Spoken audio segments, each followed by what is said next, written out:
네, 지금부터는 투자해놓은 시간으로 이어가 보겠습니다. 저희가 최근에 연말을 맞아서 특별하게 업종별로 전문가들을 모셔서 이야기 나눠보고 있는데요.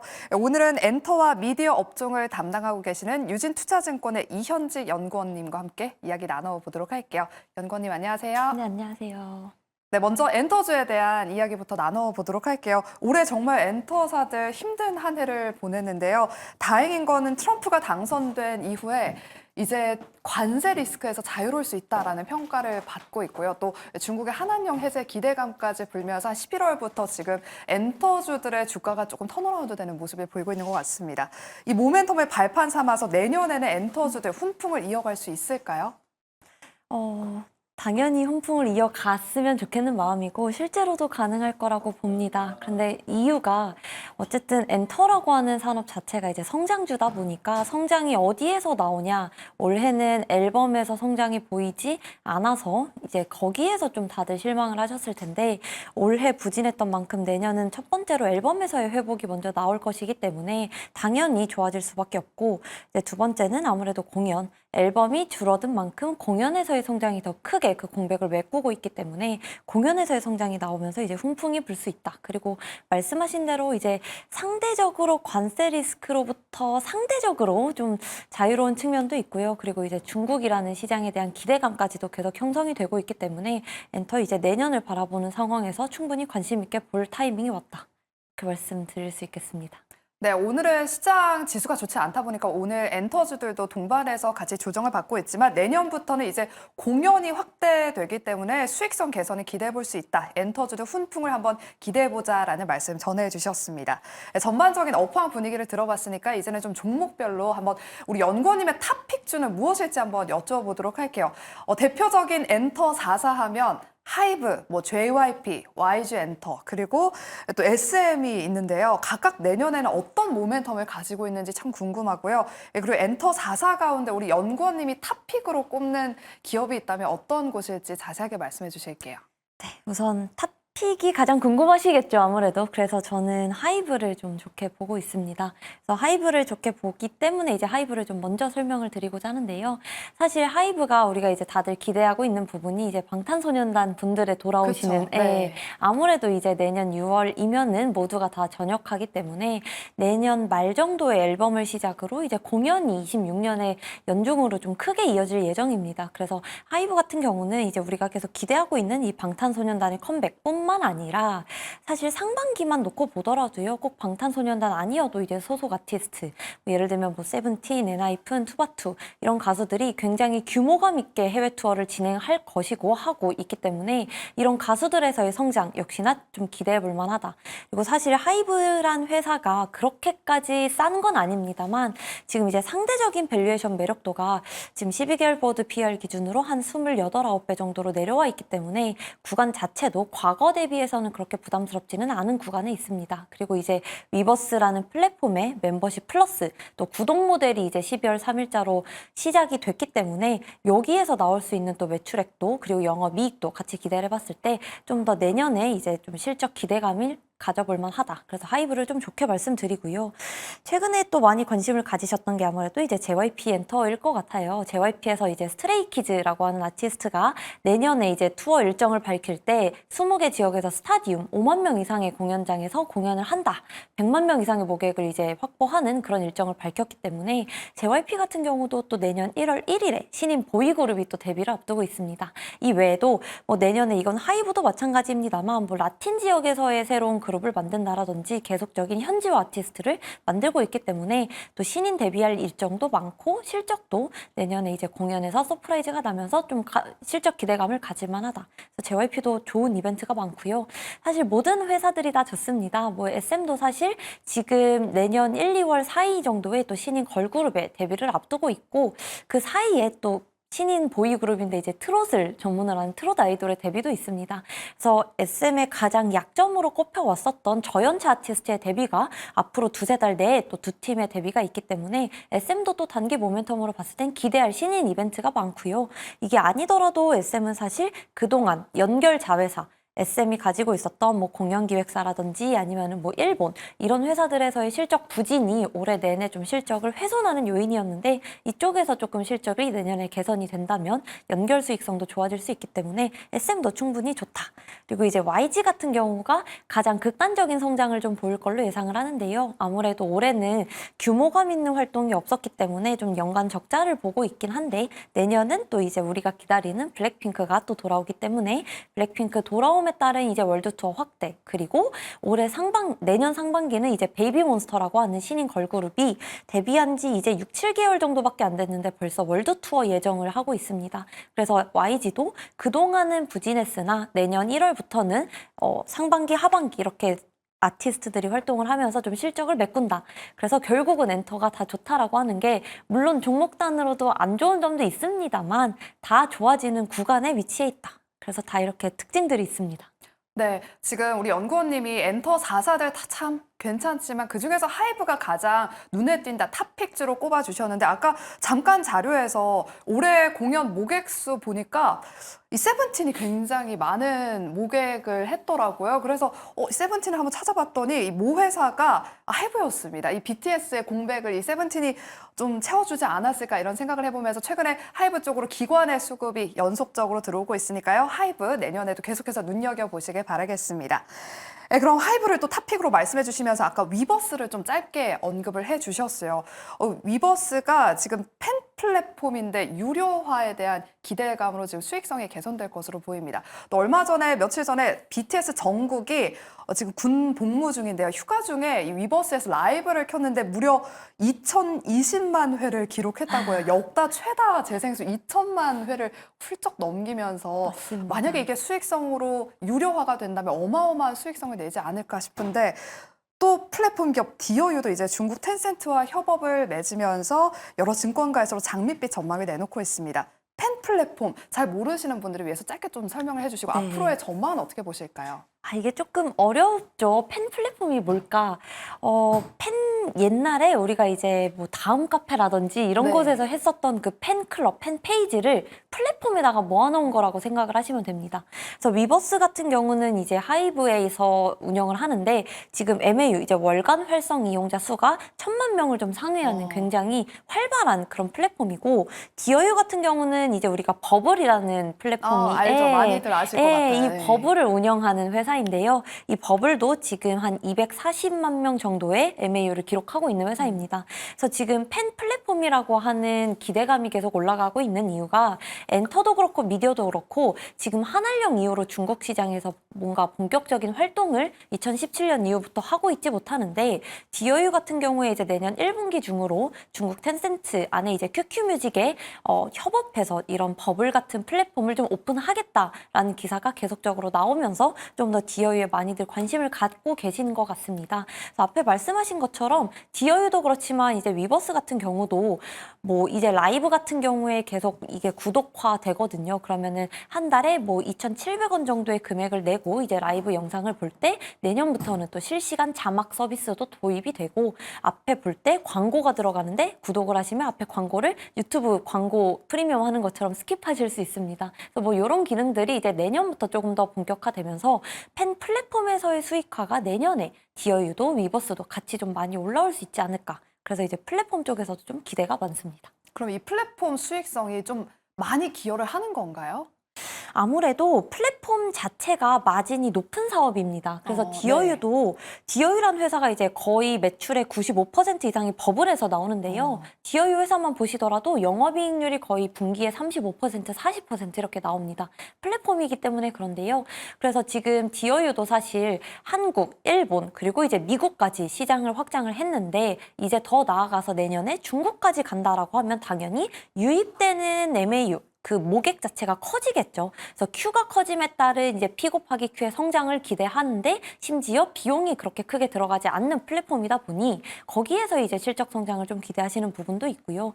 아무래도 하이브 같은 경우도 이미 위버스의 이 멤버십 플러스를 내기 위해서 지금 굉장히 오랜 시간 준비를 했습니다. 최소 2년 이상의 시간을 준비를 해왔기 때문에 여기에서도 이제 어느 정도 비용을 커버하는 이익이 좀 발생할 수 있다. 내년부터 그렇게 보고 있습니다.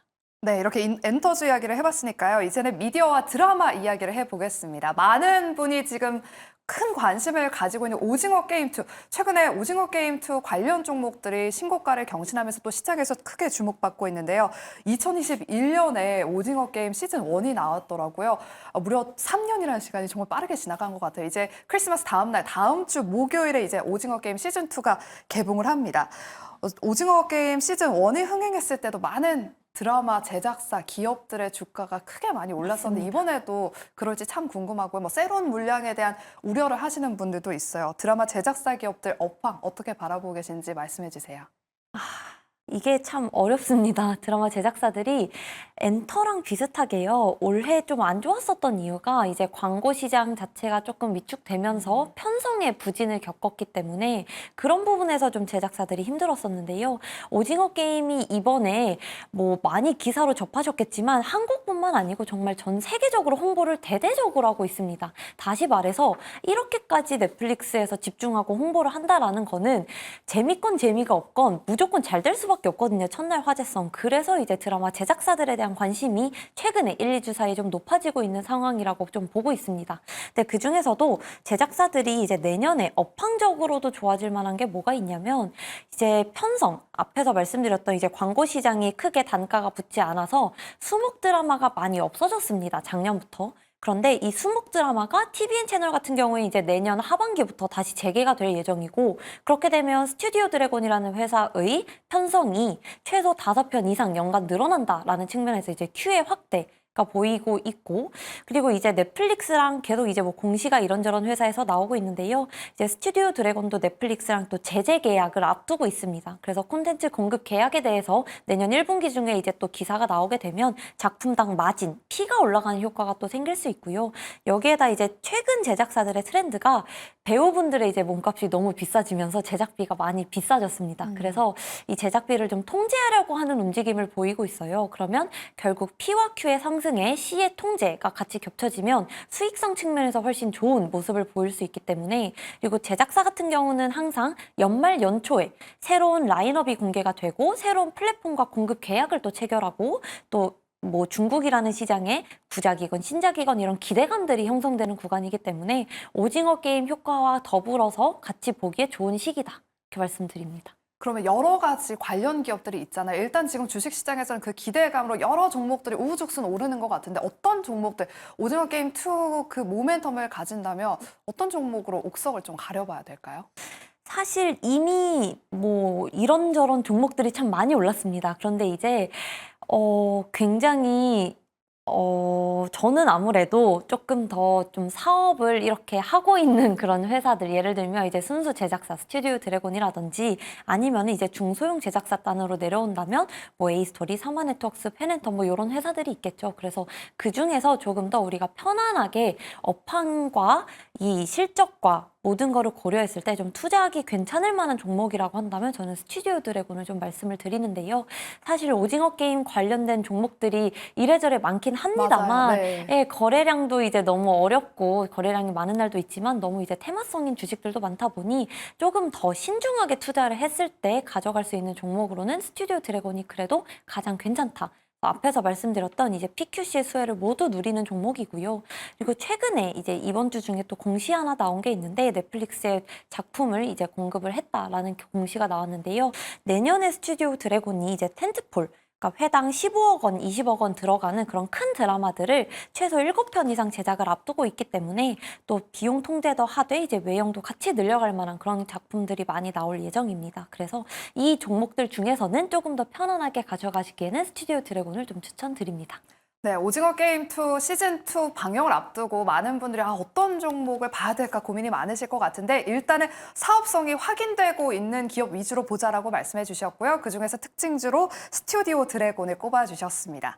네, 그리고 내년에 티빙과 웨이브가 합병될 것으로 보이면서 우리나라에도 초대형 국산 OTT가 탄생할 것으로 보입니다. 또 우리 정부도 이 K컬처에 힘을 보탤 것으로 보이는데요. 우리나라 정부가 토종 OTT 살리기에 나서면서 1조 원 규모의 펀드를 조성하겠다라는 기사를 확인했습니다. CJ ENM의 주가에도 여러 변화가 있을 것 같은데요. 이쪽 관련된 전망은 어떻게 바라보실까요? 저희가 이제 계속 너무 기대를 많이 했어요. 티빙 웨이브 과연 언제 합병이 되냐. 올해 내내 계속 기사로 접하긴 했는데 네. 이게 실제로 되고 있지 않으니까 많이 이제 고민도 하고 걱정도 하고 기대도 하고 했는데 이제 CJ 그 티빙과 웨이브라는 회사의 합병은 저는 될 수밖에 없다라고 보고 있고요. 사실 지금 국내 OTT 중에서 이제 MAU 그러니까 이 OTT의 월간 활성 이용자 수가 그나마 계속적으로 성장을 하고 있는 OTT는 티빙과 쿠팡 플레이 정도가 있습니다. 그래서 이제 웨이브 같은 경우는 사실 지상파 3사의 뭐 다시 보기라든지 혹은 뭐 이제 간혹가다 예능 이런 걸 하고 있긴 하지만 이제 투자 자체를 새롭게 하고 있지 않기 때문에 티빙과 웨이브의 합병은 어쩔 수 없는 시장 재편에서 나와야 되는 결과다. 하지만 지금 웨이브 같은 경우에 지금 12,2천억 원에 대해서 이 부담을 이제 SK와 CJ에서 각각 좀 지고 가고 있는 상황인데요. 아무래도 합병이 되다 보면 둘 다 지금 적자 기업이기 때문에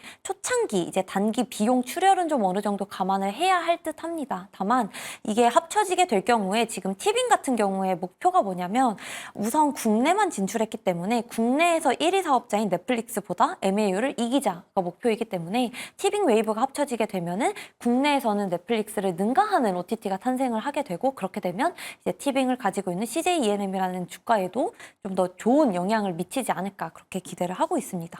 네, 그리고 장중에 SBS에서 공시가 하나 나왔습니다. 넷플릭스와 손을 잡고 인기작부터 시작해서 뭐 최신작까지 넷플릭스의 콘텐츠 공급을 한다라고 밝혔는데요. 또 내년 하반기부터는 SBS의 새 드라마를 전 세계에 동시 공개도 한다고 합니다. 이렇게 지상파 3사에서까지 넷플릭스와 손을 잡는다는 거는 이제 K 콘텐츠의 경쟁이 더 치열해질 것으로 보이는데 어떻게 보실까요, 이 부분? 지금 SBS 주가가 20% 넘게 지금 급등하면서 시장에 뜨거운 관심을 받고 있어요. 맞습니다. 밥 먹는 동안 이런 공시가 나왔더라고요. 근데 이제 저는 이게 경쟁이라기보다는 시장이 확장되고 있어서 전 되게 긍정적인 뉴스라고 봅니다. 사실 작년 한 해 동안 그리고 올해 한 해 동안 지난 2년 동안 미디어들 특히 제작사들이 좀 힘들었었던 이유가 플랫폼 넷플릭스나 디즈니 혹은 뭐 아마존 이런 OTT 플랫폼들이 생각보다 한국 시장의 투자를 늘리지 않고 제한적인 투자를 하고 있다. 여기에서 이제 좀 업황에서의 성장이 막혀 있다. 이 부분 때문에 조금 다들 성장성을 우려를 하셨었던 건데 지금 SBS가 넷플릭스랑 이제 앞으로 6년 동안 보니까 25년 1월 1일부터 6년간 계약을 체결했더라고요. 그래서 이 내용을 봤을 때 SBS마저도 이런 식으로 공급 계약을 체결한다라고 하는 얘기는 당연히 지금 시장에서 사업을 하고 있는 국내 크고 작은 제작사들이 넷플릭스, 디즈니 같은 OTT들과 공급 계약을 맺을 확률이 더 높아졌다는 얘기고 다시 해석한다면 이런 OTT 플랫폼들이 한국 제작사들에 더 많은 돈을 투자할 것이다. 외형에서의 성장이 열렸다라고 저는 해석을 하기 때문에 오히려 이거는 SBS는 당연히 좋은 뉴스이고 국내 제작사들한테도 좋은 업황을 좀 만들어줬다. 그래서 긍정적인 뉴스다라고 보고 있습니다. 그리고 네.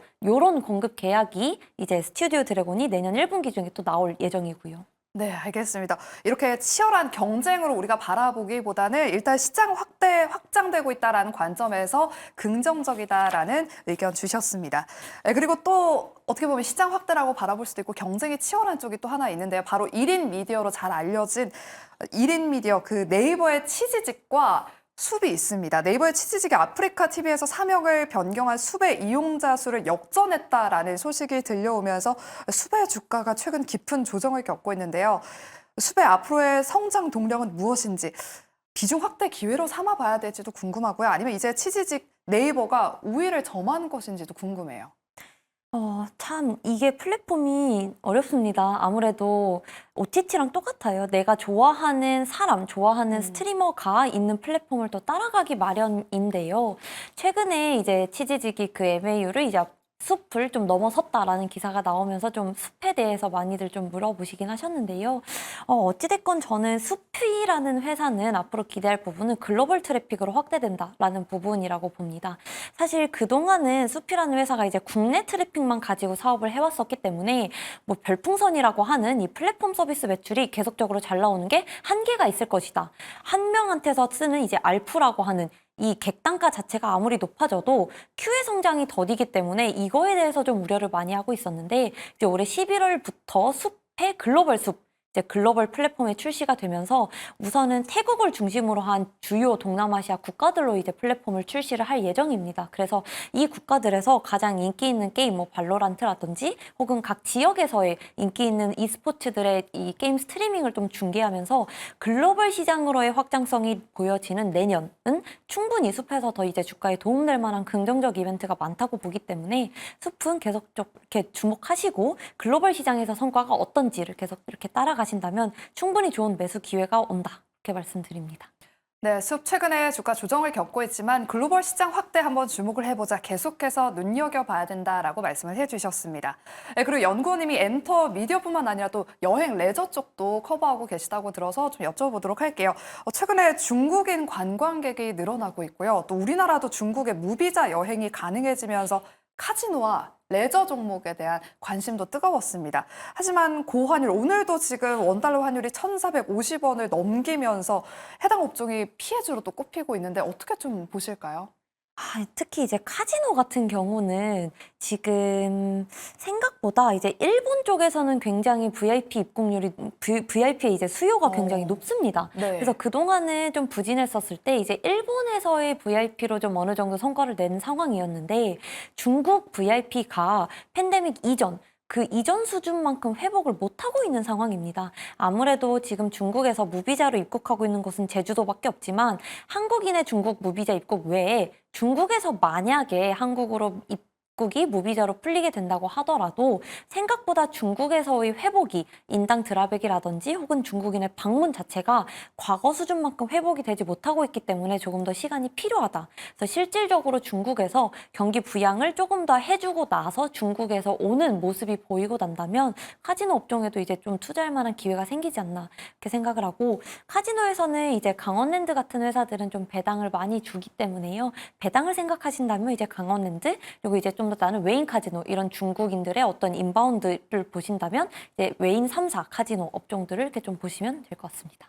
네, 카지노 쪽은 중국 VIP의 회복이 가시화되는지를 한번 잘 살펴봐야 될 것 같습니다. 이렇게 오늘은 저희가 엔터와 미디어 업종을 담당하고 계시는 유진투자증권의 이현지 연구원님과 함께 전반적인 이야기 나눠봤습니다. 연구원님 오늘 말씀 고맙습니다. 네, 저희가 이렇게 준비한 순서는 여기까지고요. 현재 코스피 지수가 낙폭을 조금 더 키우면서 한 2% 가깝게 코스닥 지수도 지금 2% 넘게 지금 하락하고 있습니다. 남은 오후장도 매일경제TV와 함께 하시면서 실시간 장대응 잘 해보시길 바라겠고요. 네, 저희는 주말 잘 쉬고 다음 주 월요일 이 시간에 돌아오도록 할게요. 함께 해주신 여러분 고맙습니다.